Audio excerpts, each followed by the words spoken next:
பேசியிருக்கேன், இருதயம் டப்பு டப்புன்னு அடிக்கிறது எனக்கு தெரியுதுன்னா இருதயம் இன்னைக்கு சொல்லுது, நீ காப்பாத்து, நான் பாதிக்கப்பட்டிருக்கேன், எனக்கு ரத்தம் வரமாட்டேக்கி, இல்லை ரத்தம் போக மாட்டேக்கி அப்படின்னு சொல்லுது. இந்த மாதிரி எல்லா உறுப்பும் நம்மகிட்ட பேசும், நம்மளுடைய உள்ளுறுப்புகள் எல்லாமே நம்மகிட்ட பேசும்.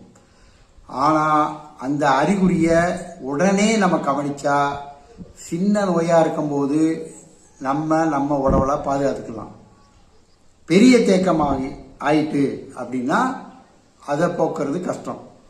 இதுதான், இதுக்கு எந்த மிஷினும் தேவையில்லை, யாரோட உதவியும் தேவையில்லை.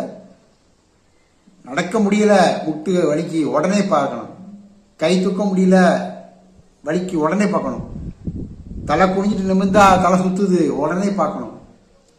இந்த மாதிரி சின்ன சின்ன அறிகுறிகளை நம்ம உடனே பார்த்தோம், உடனே சரி செஞ்சோம் அப்படின்னா நம்ம பெரிய நோயிலிருந்து தப்பிச்சுக்கலாம். புரிந்தால் சரி.